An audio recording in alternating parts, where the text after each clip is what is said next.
back to my channel Fin Maths Classes.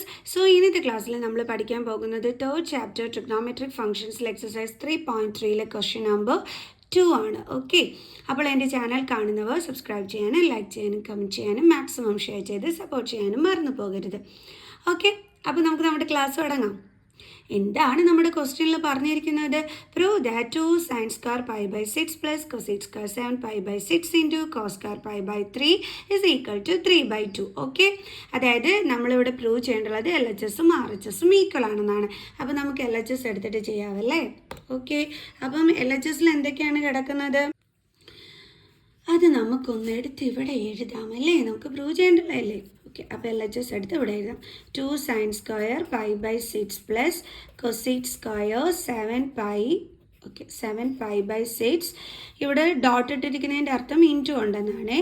cos square pi by 3. Okay, അപ്പോൾ പൈയുടെ value നമുക്കറിയാം എത്രയാണ്? 180 degree അല്ലേ? കാരണം ഇവിടെ നമ്മൾ ഈ പൈനെ നമ്മൾ മാറ്റാൻ പോവുകയാണ്. എന്തുകൊണ്ടാണ് പൈനെ മാറ്റുന്നത്? ഇത് റേഡിയനിലാണല്ലേ കിടക്കുന്നത്. അതായത് പൈ ബൈ 6, അതേപോലെ 7 pi by 6, pi by 3 ഇതൊക്കെ റേഡിയനിലാണ് കിടക്കുന്നത് ആംഗിൾ. അപ്പോൾ നമ്മൾ ഇതിനെ ഡിഗ്രീനകത്തോട്ടാക്കിയാലേ നമുക്ക് എന്ത് ചെയ്യാൻ പറ്റത്തുള്ളൂ? വാല്യൂസ് ഒക്കെ എടുത്ത് എഴുതാൻ പറ്റും. കാരണം നമ്മൾ പഠിച്ചിരിക്കുന്നത് അങ്ങനെയുള്ളതാണ് അല്ലേ? അപ്പോൾ നമുക്കിതിനെ ഈ റേഡിയനിൽ നമുക്ക് ആംഗിൾ തന്നിരിക്കുന്നത് റേഡിയനിലാണ്. അപ്പോൾ അതിനെ നമുക്ക് ഡിഗ്രിയിലോട്ട് മാറ്റാം. അപ്പോൾ എങ്ങനെ എഴുതാം? 2 sin square പൈ എന്ന് പറഞ്ഞാൽ മിസ് നേരത്തെ പറഞ്ഞു 180 ഡിഗ്രി ആണെന്ന്. അപ്പോൾ 180/6 പ്ലസ് ഇവിടെ ഒരു ചെറിയ പ്രശ്നമുണ്ട്. എന്താണെന്നറിയാവോ? അതായത് ഇവിടെ cosec square 7 pi by 6 ആണ്. ഇത് 7 ആണേ.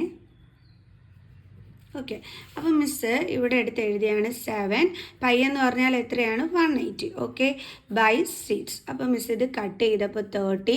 അപ്പോൾ എനിക്ക് എത്ര കിട്ടിയത്? 210 ഡിഗ്രി എന്നാണ് കിട്ടിയത്. ഈ 210 ഡിഗ്രിയുടെ വാല്യൂ ഒന്നും നമുക്കറിയത്തില്ല. നമ്മുടെ ആംഗിൾസ് എന്ന് പറയുന്നത് ഇവരൊക്കെയാണ് നമ്മൾ പഠിച്ചിട്ടുള്ളത് അല്ലേ? 0, 30, 45, 60, then 90. നമുക്ക് ആകെ അറിയാവുന്നത് ഇതിനെ പറ്റിയിട്ടാണ് ആണല്ലോ. അപ്പോൾ എന്താ ചെയ്യുക? 210 ആണ് നമ്മുടെ ഇവിടുത്തെ ആംഗിൾ എന്ന് പറയുന്നത്. അപ്പോൾ എങ്ങനെ ചെയ്യും? അതിന് നമ്മൾ എന്താ ചെയ്യാൻ പോകണമെന്ന് അറിയാതെ ഈ 7 പൈയെ നമ്മൾ സ്പ്ലിറ്റ് ചെയ്ത് എഴുതും. അതായത് 6 + 1 ആണ് 7 എന്ന് പറയുന്നത് അല്ലേ? അപ്പോൾ നമുക്കിവിടെ എങ്ങനെ എഴുതാം? 6 pi + 1 പൈ എന്ന് നമ്മൾ എഴുതത്തില്ല, പൈ എന്ന് എഴുതത്തുള്ളൂ. ബൈ 6. ഇങ്ങനെയാണ് നമ്മൾ ആര് സ്പ്ലിറ്റ് ചെയ്ത് എഴുതാൻ പോകുന്നത്? 7 pi/6നെ നമ്മൾ സ്പ്ലിറ്റ് ചെയ്ത് എഴുതാൻ പോകുന്നത്.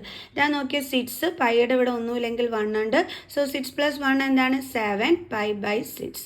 അപ്പോൾ നമ്മൾ ഈ സ്പ്ലിറ്റ് ചെയ്ത് എഴുതിയിരിക്കുന്നത് കറക്റ്റ് അല്ലേ? ഓക്കെ, അപ്പോൾ നമുക്കിവിടെ എഴുതാം cosec square 6 pi + pi/6 into cos square പൈയുടെ വാല്യൂ എത്രയാണ്? 180/3. ഓക്കെ, ഇനി നമുക്കിതാ ഇതും കട്ട് ചെയ്യുമ്പോൾ എത്ര കിട്ടും? 30. അതേപോലെ ഇവിടെയും കട്ട് ചെയ്യുമ്പോൾ എത്ര കിട്ടും നമുക്ക്? 60 അല്ലേ? ഓക്കെ, ഇപ്പോൾ ഇത്രയും കാര്യങ്ങൾ കറക്റ്റ് ചെയ്തു. ഇനി നമ്മൾ എങ്ങനെയാണ് ചെയ്യാൻ പോകണമെന്ന് നോക്കാം. അപ്പോൾ നമുക്കിപ്പോൾ കിട്ടിയത് 2 sin square 30 degree plus cosec square. ഇനി ഇവിടെ ഇത് എന്ത് ചെയ്യാൻ പോവുകയാണെന്ന് അറിയാവോ? ഈ 6 pi + pi/6നെ നമുക്ക് സ്പ്ലിറ്റ് ചെയ്ത് എങ്ങനെ എഴുതാൻ പറ്റുമെന്ന് അറിയാവോ? ഇതേപോലെ എഴുതാൻ പറ്റും. 6 pi/6 പ്ലസ് pi/6 അല്ലേ? ഇൻറ്റു cos square 60 ഡിഗ്രി. Then 2 into sin 30. sin 30യുടെ വാല്യൂ എന്താ എൻ്റെ മക്കൾസ്? അറിയോ? sin 30യുടെ വാല്യൂ എന്താണെന്ന്? 1/2.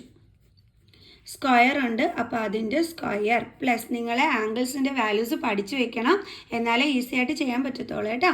Okay, then cosec square 6 pi/6. ഇതും ക്യാൻസൽ ആയി പോകും. ബാലൻസ് ഇവിടെ എന്താ വരുന്നത് അന്നേരം? Pi. Then plus pi/6 into cos square 60 ഡിഗ്രി. cos 60യുടെ വാല്യൂ എന്താണ് എൻ്റെ മക്കൾസേ? 1/2 തന്നെയാണ് അല്ലേ? ഓക്കെ, അപ്പോൾ 1/2 ഇതിൻ്റെ സ്ക്വയർ കാണണം. ഇതേപോലെയാണ് നമുക്ക് കിട്ടിയത്.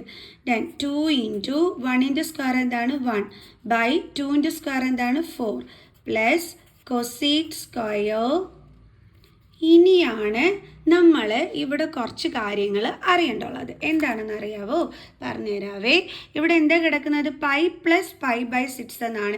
ഈ പൈ പ്ലസ് എന്ന് പറയുന്ന സംഭവം എന്തിനാണ് കൊടുത്തിരിക്കുന്നതെന്ന് അറിയാവോ? മിസ് പറഞ്ഞുതരാം. പൈ എന്ന് പറഞ്ഞാൽ നമുക്കറിയാം അവിടെ എന്താണ് വരുന്നത്? 180 ആണ് വരുന്നതെന്നുള്ളത് നമുക്കറിയാം. വേണമെങ്കിൽ നമുക്കിങ്ങനെ ചേഞ്ച് ചെയ്ത് എഴുതാം. എന്താണ് പൈ എന്നുള്ളത് 180 ആക്കി വേണമെങ്കിൽ നിങ്ങൾക്ക് എഴുതാം. 180 പ്ലസ് പൈ ബൈ 6 എന്ന് പറയുമ്പോൾ 180 ബൈ 6 ഇൻറ്റു 1ൻ്റെ സ്ക്വയർ എന്താണ്? 1 ബൈ 2ൻ്റെ സ്ക്വയർ എന്താണ്? 4. ഇങ്ങനെ വേണമെങ്കിൽ നിങ്ങൾക്ക് എഴുതാം കേട്ടോ. Then 2 okay. ഇനി ഇതേ ഈ 2ഉം ഈ 4ഉം കട്ട് ചെയ്യാൻ പറ്റും. അപ്പോൾ എന്ത് കിട്ടും? 1/2 പ്ലസ് കൊസീക് സ്ക്വയർ.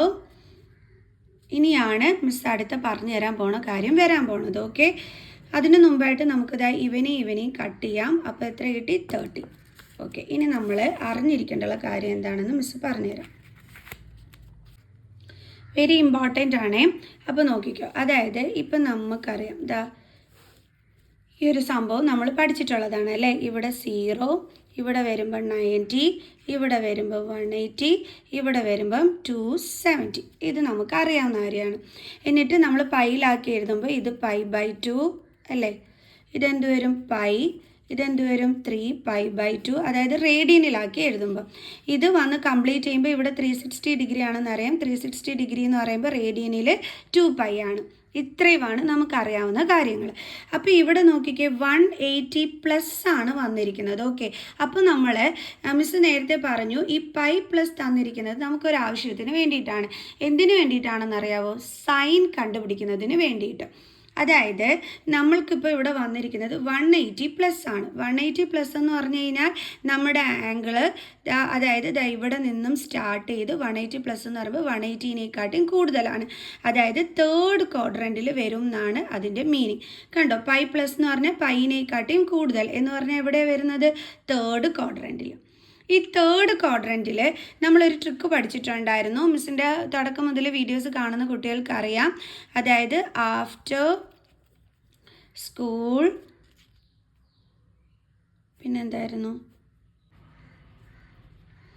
ടു എന്തായിരുന്നു? കോളേജ്. ഇത് നിങ്ങൾക്ക് മിസ്സ് പഠിപ്പിച്ചു തന്നൊരു ട്രിക്കായിരുന്നു. ഓക്കെ, ഈ തേർഡ് ക്വാഡ്രൻറ്റിൽ നമുക്ക് 2 ആണ് വന്നത് അല്ലേ. അപ്പം ഇതിൻ്റെ ഫസ്റ്റ് ലെറ്റർ ടി ആണ്. അതായത് ഇവിടെ ടാനും കോട്ടും മാത്രമാണ് എന്തിൽ വരുന്നത്? പോസിറ്റീവ് സൈനിൽ വരുന്നത്. ബാക്കിയുള്ള എന്ത് ട്രിഗ്നോമെട്രിക് റേഷ്യോസ് ഉണ്ടോ അതെല്ലാം എന്തിലായിരിക്കും വരുന്നത്? നെഗറ്റീവ് സൈനിലായിരിക്കും വരുന്നത്. അപ്പം നമ്മുടെ കൊസീക് എന്തിലായിരിക്കും വരേണ്ടുള്ളത്? നെഗറ്റീവ് സൈനിൽ. ഇപ്പോൾ പിടികിട്ടി എൻ്റെ മക്കൾസിനെ. എന്തിനാണ് നമ്മളിവിടെ പൈ പ്ലസ് എന്നുള്ളൊരു സംഭവം തന്നിരിക്കുന്നത്? അല്ലെങ്കിൽ നമ്മൾ പൈനെ മാറ്റി ഇപ്പം ഡിഗ്രി മെഷർമെൻറ്റിലോട്ട് എഴുതിയിരിക്കുമ്പോൾ 180 പ്ലസ് എന്നുള്ളത് എന്തിനാണ് തന്നിരിക്കുന്നതെന്ന് മനസ്സിലായോ? അവിടെ സൈൻ മനസ്സിലാക്കുന്നതിന് വേണ്ടിയിട്ട് മാത്രമാണ്. അപ്പോൾ നമുക്ക് സൈൻ കിട്ടിക്കഴിഞ്ഞു. അപ്പോൾ നമുക്കിവിടെ എന്തിടാം? മൈനസ് കൊസീക് സ്ക്വയർ എന്നിട്ട് ബ്രാക്കറ്റ് ഇടുക. ഇനി 180 പ്ലസ് നമുക്ക് വേണ്ട. കാരണം മിസ് പറഞ്ഞു അത് നമുക്ക് തന്നിരിക്കുന്നത് ഏത് ക്വാഡ്രൻറ്റിലാണ് അത് വരുന്നതെന്നോ അവിടുത്തെ സൈൻ എന്നിട്ട് കണ്ടുപിടിക്കുന്നതിന് വേണ്ടിയിട്ടുമായിരുന്നു എന്നുള്ളത്. അപ്പോൾ ഇനി അതിൻ്റെ ആവശ്യമുണ്ടോ? ഇല്ല. അപ്പോൾ ഇനി നമ്മൾ എന്ത് മാത്രമേ എഴുതാവൂ? 30. കണ്ടോ? Then into 1/4. ദെൻ വീണ്ടും 1/2 പ്ലസ് ദെൻ കൊസീക് 30. കൊസീക് 30യുടെ വാല്യൂ എന്താണ് എൻ്റെ മക്കൾസേ? എന്താണ് നമ്മുടെ കൊസീക് 30യുടെ വാല്യൂ? 2 ആണ് കേട്ടോ. അപ്പോൾ നമുക്കിവിടെ 2 ഇടാം. പിന്നെ ഇവിടെ എന്തുണ്ട്? മൈനസ് സൈൻ ഉണ്ട്. പിന്നെ ഇവിടെ എന്തുണ്ട്? സ്ക്വയർ ഉണ്ട്. Into 1/4 is equal to 1/2 plus മൈനസിൻ്റെ സ്ക്വയർ എന്താണ്? പ്ലസ് 2ൻ്റെ സ്ക്വയർ എന്താണ്? 4 ഇൻറ്റു 1/4. ഇതും ക്യാൻസലായി പോകും. പിന്നെ എന്താ നമുക്കിവിടെ വരുന്നത്? 1/2 പ്ലസ് ഇവിടെ എന്താണുള്ളത്? 1 ഇസ് ഈക്വൽ ടു നമ്മൾ എന്ത് കാണണം? എൽസിയം കാണണം അല്ലേ. കാരണം ഡിഫറെൻറ്റ് ഡിനോമിനേറ്റേഴ്സ് ആണ്. അപ്പോൾ എൽസിയം എന്ത് വരും? 2 വരും അല്ലേ. അപ്പോൾ ഇവിടെ നമ്മൾ 2 കൊണ്ട് മൾട്ടിപ്ലൈ ചെയ്യണം. ഇവിടെയും 2 കൊണ്ട് നമ്മൾ മൾട്ടിപ്ലൈ ചെയ്യണം. ഓക്കെ, അപ്പോൾ നമുക്ക് എന്തായിരിക്കും ആൻസർ വരുന്നത്? 1 plus 1 into 2 2 same denominator. So 2 എഴുതണം. അപ്പോൾ നമുക്ക് എന്താ കിട്ടിയത്? 3/2. ഇത് തന്നെയല്ലേ നമ്മുടെ RHS സൈഡിലും ഉള്ളത്. അപ്പോൾ നമുക്ക് എഴുതാം ഇസ് ഈക്വൽ ടു RHS. അപ്പോൾ നമുക്ക് കിട്ടിയത് therefore LHS is equal to RHS. Hence proved. കണ്ടോ, ഇത്രയേ ഉള്ളൂ സംഭവം. ഈസി ക്വസ്റ്റ്യൻ ആണ്, പാടൊന്നുമില്ല. നിങ്ങൾ ഒരു കാര്യം മാത്രം മനസ്സിലാക്കുക, നമ്മൾ ഇവിടെ ഇങ്ങനെ പൈക്ക് 180 ഇട്ട് കൊടുത്തിട്ട് ചെയ്യുമ്പോൾ ഇതേപോലെ നമ്മൾ പഠിക്കാത്ത ആംഗിളാണ് കിട്ടുന്നതെന്നുണ്ടെങ്കിൽ അപ്പോഴേ ഇതേപോലെ ഇതിനെ എന്ത് ചെയ്യണം, സ്പ്ലിറ്റ് ചെയ്തിട്ട് അങ്ങ് എഴുതണം. ഓക്കെ, അങ്ങനെ സ്പ്ലിറ്റ് ചെയ്തിട്ട് എഴുതുമ്പോഴാണ് നമുക്കിങ്ങനെ പൈ പ്ലസ് പൈ ബൈ 6 എന്നൊക്കെ പറഞ്ഞ് കിട്ടുന്നത്. അപ്പോൾ നിങ്ങൾ ഓർക്കുക, ഈ പൈ പ്ലസ് എന്ന് പറയുന്നത് നമുക്ക് തരുന്നത് സൈൻ കണ്ടുപിടിക്കുന്നതിന് വേണ്ടിയിട്ടാണെന്ന്. ഇപ്പം നമ്മൾ അതിനെ ഈ പറഞ്ഞ കണക്ക് ഡിഗ്രി മെഷർമെൻറ്റിലോട്ട് ആക്കുമ്പോൾ നമുക്ക് 180 പ്ലസ് ആകും. കാരണം പൈ എന്ന് പറയുന്നത് 180 ആണ്, നമ്മളത് പഠിച്ചിട്ടുള്ളതാണ് അല്ലേ. പൈ എന്ന് പറയുന്നത് 180 ഡിഗ്രി ആണെന്നുള്ളത് കണ്ടോ. ഈ പൈ എന്ന് പറയുന്നത് റേഡിയൻ മെഷർമെൻറ്റും ഇത് ഡിഗ്രിയിൽ കാണിക്കുന്നതുമാണ്. അപ്പോൾ പൈനെ നമ്മൾ ഡിഗ്രിയിലോട്ടാക്കിയാണ് ഇവിടെ 180 എന്ന് എഴുതിയിരിക്കുന്നത്. ഓക്കെ, അപ്പം പൈ പ്ലസ് വന്നാലും 180 പ്ലസ് വന്നാലും നിങ്ങൾ എന്താണ് ആലോചിക്കേണ്ടുള്ളത്, അവിടെ അത് കാണിക്കുന്നത് നമുക്ക് സൈൻ കണ്ടുപിടിക്കുന്നതിന് വേണ്ടിയിട്ടാണെന്ന്. അപ്പോൾ ഈ 180 പ്ലസ് എന്ന് പറയുമ്പോൾ തേർഡ് ക്വാഡ്രൻറ്റിലാണ് വരുന്നത്. അപ്പോൾ അവിടെ ടാനും കോട്ടും മാത്രമാണ് പോസിറ്റീവിലുള്ളത്, ബാക്കിയൊക്കെ തന്നെ നെഗറ്റീവ് സൈനാണ്. അതുകൊണ്ട് നമുക്ക് മനസ്സിലായി ഇവന് കൊടുക്കേണ്ടുള്ള സൈൻ നെഗറ്റീവ് ആണെന്ന്. അത് വെച്ചിട്ടാണ് പിന്നെ നമ്മൾ ഇങ്ങോട്ട് ചെയ്തതും ആൻസർ കണ്ടുപിടിച്ചതും. ക്ലിയർ? ഓക്കെ ആണല്ലേ. അപ്പോൾ നമുക്ക് നെക്സ്റ്റ് ക്വസ്റ്റ്യനുമായിട്ട് അടുത്ത വീഡിയോയിൽ കാണുന്നത് വരെ ബൈ ബൈ.